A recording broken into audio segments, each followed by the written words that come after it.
I am here to give you some of the pointers or some of the tips for making this book slash organizer Rolodex type thing.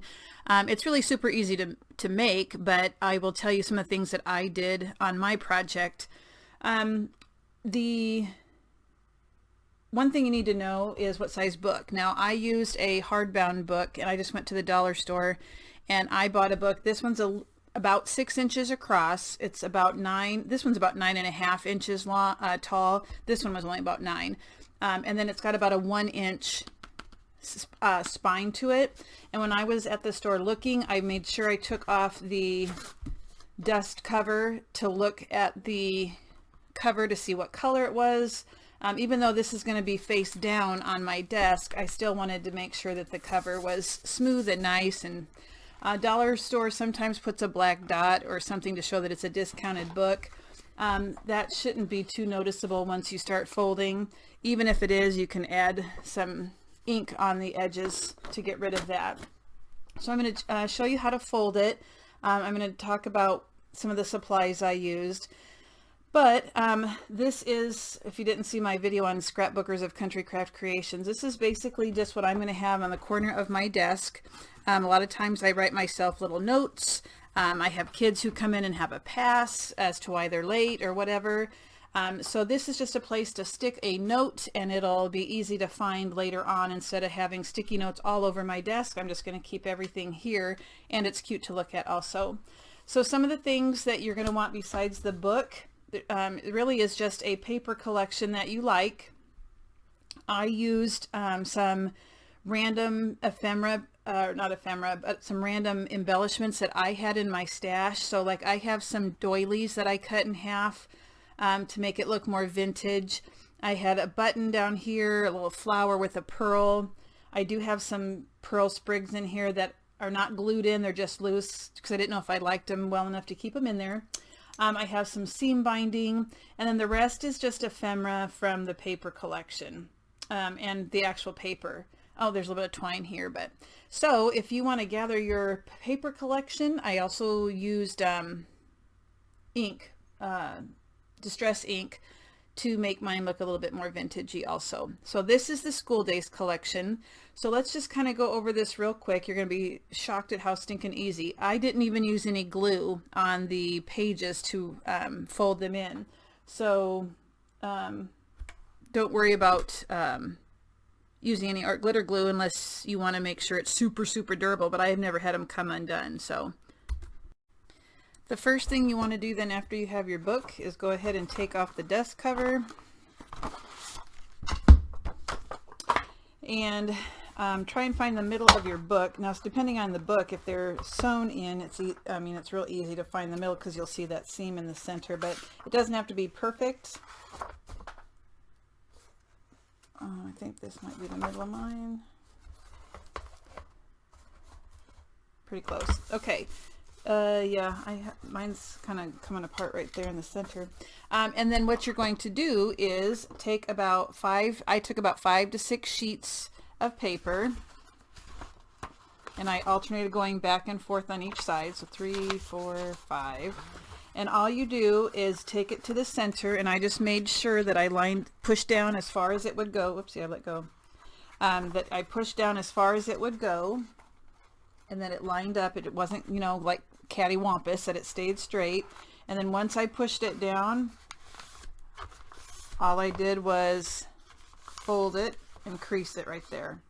So then I just kept turning it back and forth. So then about 5 or 6 pieces over here, put it towards the center, make sure it's pushed down and even. And then it's going to start, the more you fold, it's going to start pushing these together more because it'll become more full. Now, some people periodically, I think, probably glue this down at the base, not on every single section, but on some of them.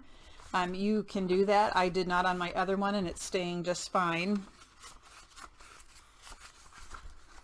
I just like to make sure that I push down as far, and sometimes if you look at the side, you can tell if it's going down and staying straight. So So I guess I did about 2 or 3 on each side, and then I would switch and go to the other side. And it goes faster than you think once you get started. Okay.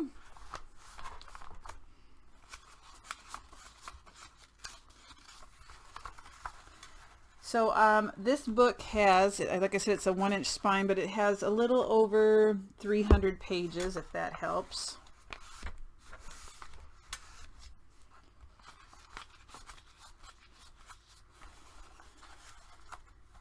Right, so you'll just keep doing that back and forth. I did want to watch when I was doing mine. I didn't like having a lot of these pages where there's no words, so that might be where I put a strip of paper, and I'll show you that here next. 2, 3, 4, 5. Actually, I didn't mind doing this part at all. I thought it would get monotonous, but it really, I'd rather do this than fussy cut, I can tell you that. So you can use this for notes like I'm going to. You could use it as, you could do it like a kitchen theme and use it to hold recipes. You could use it as a vintage, like decorate it like vintagey and use old pictures of your that you have that you can stick in there. You could use modern pictures. You know, it's very versatile. So you can see it's starting to get more full. And it's not taking very long if you do about 5 pages at a time.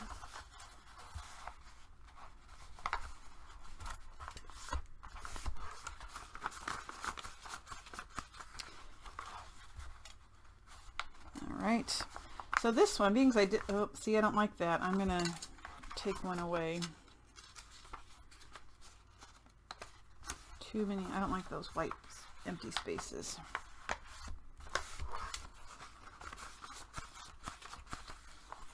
There's another one. All right, so you get the main idea of the book folding.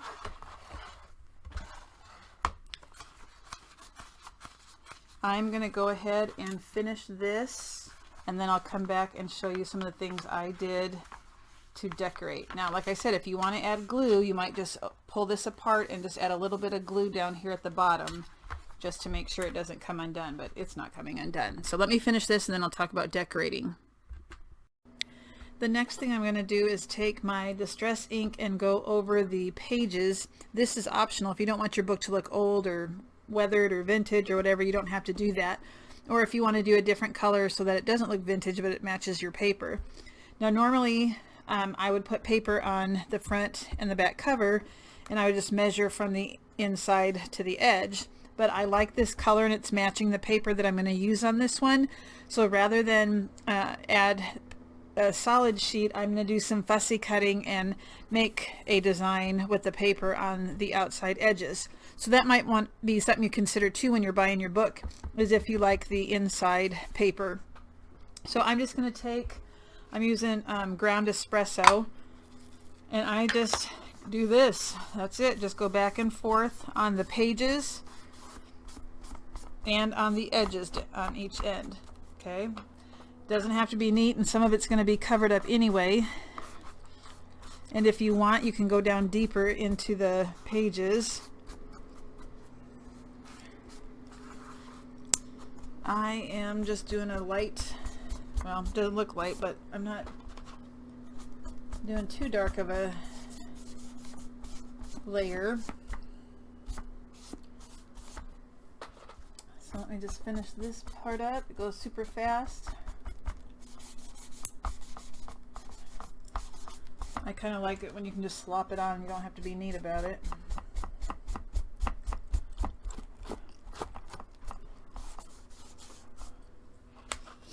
Almost done.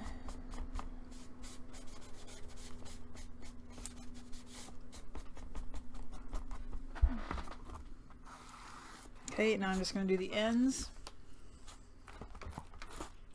Now the end that had the black dot, I think you're still going to be able to see it, but I'll just put that side to the back so that when it's displayed you don't see that one that side as much. Yep, I can see it. Wish they wouldn't have done that. And when you have things poking out, you might not be able to notice it either. Okay, so that's what I did next. Now I did want to add, I'm not going to add distress ink to my paper this time. I just want the book to look old. So, and my paper has flowers, so I'm not going to do the ink on that. And I fussy cut quite a few things, and I don't want to go around the edges. Some of them are delicate and I'd probably rip them. So the next thing I did is I took 2-inch strips, and you can do whatever size you want, but just do the length of your page, and then I'm going to score this at the 1-inch mark in half, and that's going to add some color because I'm going to tuck it over the page. So let me get my scoreboard.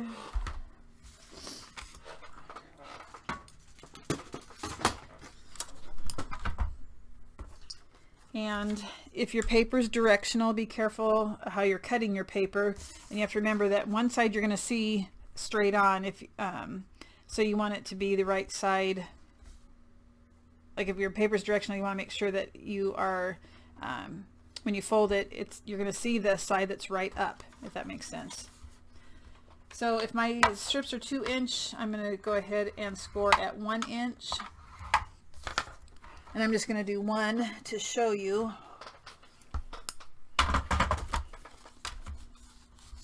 And it doesn't matter if they line up perfectly when you score. Like if it doesn't line up exactly right, you're not going to see them, because they're not going to be, one's going to be on the front of the page and one will be on the back. So then all I did was space them out to add color. And you just want to make sure you push it all the way to the edge of the paper, and you're going to need to put glue on the top and on the bottom. So it's probably easier to see if I have it up on the top. So when you look at it straight on, you're going to see more of that pattern. So it adds some color. So I'm going to do 6 strips. So I do 2 on each side and then 2 closer to the top, just to space them out. So that's what I'm going to do next, and then I will show you the next step.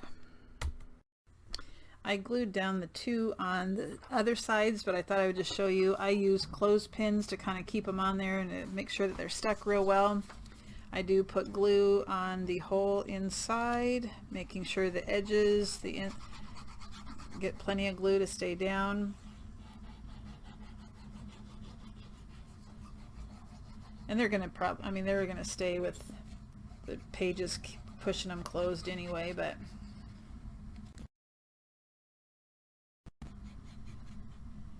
okay.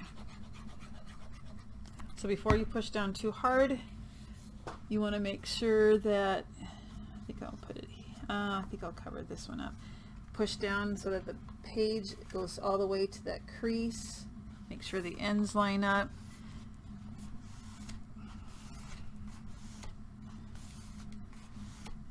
Okay, and then put your clothespins there just to keep it adhered while you move on to the next one. So I have one left to do.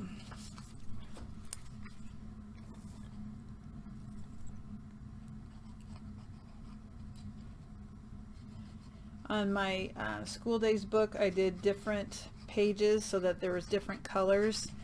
The paper I'm using, I just had in my stash. I had 3 12x12 sheets left, and that's all I need. It's 3 12x12, and they just happen to be all the same. Oopsie, they happen to be all the same pattern. So I could have used the opposite side that looks like the whitewashed wood, but I like the color more. Okay, so then I'll put the other one right about here, I guess.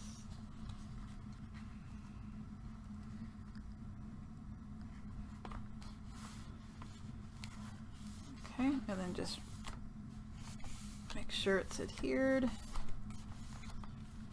and then move your paper clips. Not paper clips, they are clothespins. Alright, so then you're going to need to decide how you want to decorate the pages. You want different heights. different mediums. So one of the things that I did was I fussy cut some of the papers, and so I will have different things sticking out. Like I fussy cut this, and I'm gonna just glue it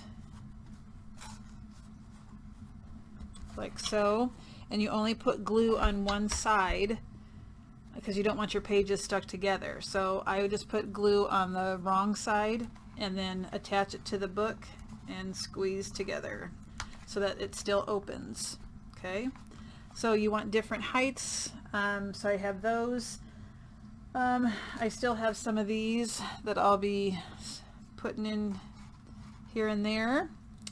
I have some metal that I will be gluing. So you just want the layered look, not just to the center, but on the ends too. What else do I have? Oh, I cut out, now on the School Days book, I use the Graphic 45 dies.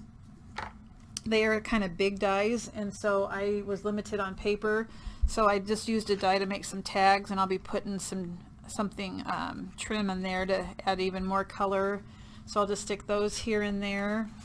These I won't glue in, these I'll just stick in. And then I had some in this shape too. Okay, so I also am gonna, like I said, put papers that I fussy cut. So I'm gonna put an arrangement down here, and then I'm gonna use metal corners and glue those down with art glitter glue. And I have some metal leaves that I'll stick here and there. And I have a butterfly it's metal. And then I have some words. So I have to decide if the book is facing me, do I want the words facing me or do I want them the other way, like to go with the print of the book? And I don't know the answer to that until I glue them down. I actually might want them, I think I'll do them so they face me. I went ahead and glued down my decorations for the covers, and I went ahead and had them face me rather than the same as the direction of the book. I just thought that made more sense when it's on it's going to be on my side table next to my bed, and I'm going to make it, you've probably heard of a prayer jar where you write down the names of people that you want to remember in your prayers. At Country Craft Creations, they made a box, and they were talking about a prayer box. I'm just going to use this as the same idea, but I'll put the names and the reason on a piece of paper and stick them in here. I thought that'd be really cool. So then I just went and rummaged through my stuff, and I have a lot of things that I thought would look cool. So I like a combination of mediums, like I said, so I'm going to try and poke these in. I don't remember if I already went through this, but I found some more things that I'm going to use, and I went ahead and tied some bows with some ribbon. The thing that you have to remember is that the direction it's going to be facing. So I had to come up with my focal point. And so this is what I've decided, and it's hard to see, but that's going to be my focal point. I'm going to glue her in there. So I just want to put glue on one side, remember, and I'm just going to use hot glue for that. And so I'll see her best if she's about right here.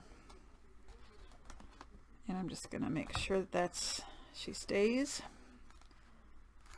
So then I wanted another focal point. So again, you can see that.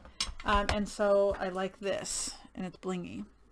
So I'm going to put this closer up front that I'll see, and on the opposite side, because you don't want too much on one side. So again, I'll use hot glue for that.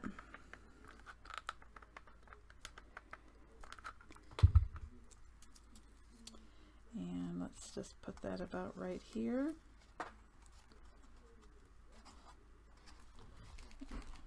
So it's just really a matter of going in and gluing things in now, just remembering you only glue on one side. And you don't want it to be too thick that it's not going to hold things. So every once in a while, like that's pretty thick, but it still has to be able, this will just have to be something that stands up straight or thicker. Okay. So I'm going to go through and go ahead and continue to put things in there to add some beauty and some interest, and I will take pictures and put them at the end, but I'll also show you at the end. I'll try and hold it in a way that you can see. So let me go ahead. I'm going to use my hot glue gun for the fabric and the metal. The metal I might actually use art glitter glue. And then I'll show you what it looks like when it's done. So it's just a matter of gluing things in, but remembering to glue it on one side. Okay, so I'll come back and show you the final product. Okay, I took my camera off the ceiling and I'm going to try and show you everything. I'm holding my camera, so if it gets a little shaky, I apologize. So this is what the book looks like now that I have added all of the elements. So I'll just kind of, oh, I don't need this anymore, do I? So I'll just kind of go through here. I added some more. I had another one of the wooden figures. Oh, there's another one, don't need that.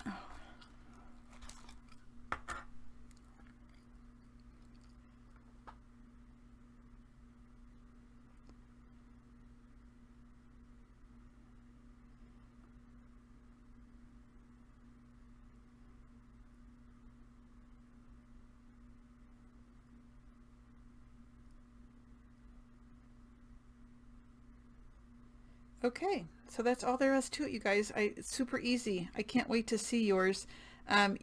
Use cute paper, vintage paper, manly paper, but this is going to go by my bed, and like I said, I'll put names in it, and that's it. The more you add, I think the cooler it looks.